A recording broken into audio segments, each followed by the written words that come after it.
अस्सलाम वालेकुम। आज एक बहुत अहम मौजू के ऊपर मैं डिस्कशन करने जा रहा हूँ, जिसको कि वेस्टर्न वर्ल्ड में एक खामोश कातिल के नाम से जाना जा रहा है। जिगर की बीमारियों में सबसे पहले जो बहुत अरसे से चलता आ रहा था कि हेपेटाइटिस बी और सी बहुत ज़्यादा इफ़ेक्ट करती हैं और कर सकती हैं। जिस तरह लिवर को फाइब्रोज कर देती हैं, यानी कि लिवर को एंड स्टेज तक ले जाती हैं, कि वो किसी भी फंक्शन के काबिल नहीं रहता। आजकल एक सबसे अहम मौजू जो पूरी दुनिया में इस वक्त डिस्कशन जिस पे की जा रही है वो है फैटी लिवर, जिसको हमारे आम ज़बान में कहा जाता है कि जिगर के ऊपर चर्बी होना। इसमें जिगर का साइज़ बढ़ जाता है। बहुत सारे लोग इसको हेपेटोमेगैली की इस्तिलाह में भी जानते हैं, और फैटी लिवर के साथ ये 2-3 इस्तिलाह जो है इसके लिए कॉमन यूज़ की जाती हैं। फैटी लिवर दरअसल हमारे जिगर के ऊपर और जिगर के अंदर जो खुलियाँ हैं उनमें फ़ैट्स के जमा होने की एक शक्ल को कहा जाता है।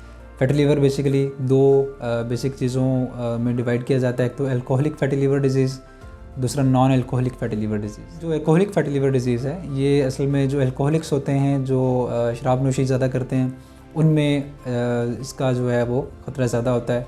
बहुत ज़्यादा लोग जो शराब नोशी ज़्यादा करते हैं उनमें एल्कोहलिक फैटी लिवर डिजीज़ होती है। इसके कॉन्सिक्वेंसेस हम आगे जाके डिस्कस करेंगे। दूसरा जो है उसको हम NAFLD non alcoholic fatty liver disease भी कहते हैं। इसकी फर्दर स्टेजेस होती हैं। इसमें एल्कोहलिक पेशेंट नहीं होता, लेकिन इसके बावजूद जिगर में जो चर्बी है वो जमना शुरू हो जाती है।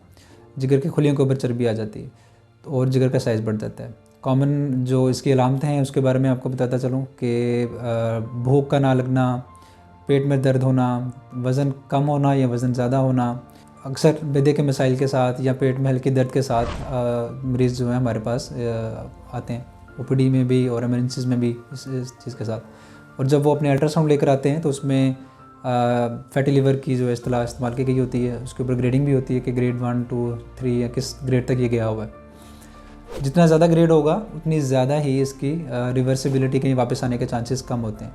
Non alcoholic fatty liver disease बहुत सारे ऐसे लोगों में पाई जाती है जिनमें जो रिस्क फैक्टर्स के जाने जाते हैं। एक तो मोटापा, जो ओवरवेट होते हैं लोग, बीएमआई जिसमें 25 से ज़्यादा है, 30 तक चला जाता है, उनमें ख़तरा इसका बहुत ज़्यादा होता है। हाइपरटेंसिव पेशेंट, डायबिटिक पेशेंट्स, और जिन लोगों में कोलेस्ट्रॉल लेवल बहुत हाई होता है।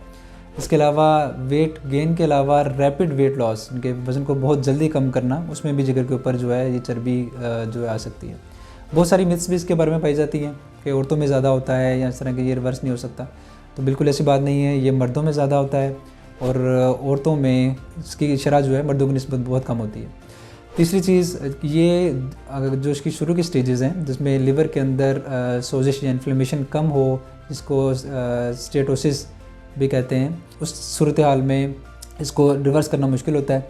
लेकिन जो पहले स्टेजेस हैं इसकी, उसमें इसको रिवर्स आराम से किया जा सकता है। तो इसके बहुत सारी रीज़न जो हैं उन्हीं को एड्रेस किया जाता है। उस रीज़न्स की बुनियाद पर ही हम इनको जो है एड्रेस करते हैं, और इस रीज़न्स को हम ट्रीट करेंगे तो ये फैटी लिवर जो है ये रिवर्स होता जाएगा। सबसे कॉमन और सबसे जो पहली चीज़ है बेसिक, जो वर्ल्ड वाइड मानी भी जाती है, गैस्ट्रोएंटरोलॉजिस्ट भी, सर्जन्स भी इस चीज़ को रिकमेंड करते हैं कि जिगर की चर्बी को कम करने के लिए या कंट्रोल करने के लिए सबसे बेसिक चीज़ है वेट लॉस। वज़न जितना कम होगा उतना ही ज़्यादा लिवर जो है वो बेहतर फंक्शनिंग करेगा, जिगर के ऊपर चर्बी का जो है वो भी कम तनासब रहेगा। तो ये कितनी कम की जाए, अमूमन ये कहा जाता है कि एक हफ़्ते के अंदर 0.5 to 1 kg वेट लॉस करना है, क्योंकि आप रैपिड वेट लॉस करेंगे तो ये जो जिगर पे चर्बी का अमल है ये वर्स हो जाएगा, ज़्यादा हो जाएगी। एक तो वेट लॉस है, अपने जो ओबीज़ लोग हैं, मोटे लोग हैं, उनमें at least 10% of total body weight, मतलब अगर 90 किलो का है कोई पर्सन तो उसमें 9 किलो तक वज़न कम करना है, 100 किलो का है तो उसमें 10 किलो तक वज़न कम करना है। तो एटलीस्ट इतने वज़न से जिगर पे चर्बी और जो बाकी हमारे टेस्ट होते हैं उनमें कंट्रोल जो है वो नज़र आएगा सामने, और इम्प्रूवमेंट नज़र आएगी। जो अलामतें इसकी वजह से होती हैं उसको भी इम्प्रूव हो जाती हैं। इसके अलावा हमने पहले डिस्कस किया था कि अल्कोहल जो लोग पीते हैं, शराब नोशी करते हैं, उसको तर्क किया जाए। वज़न कम करना दूसरी चीज़, शराब नोशी तर्क करना।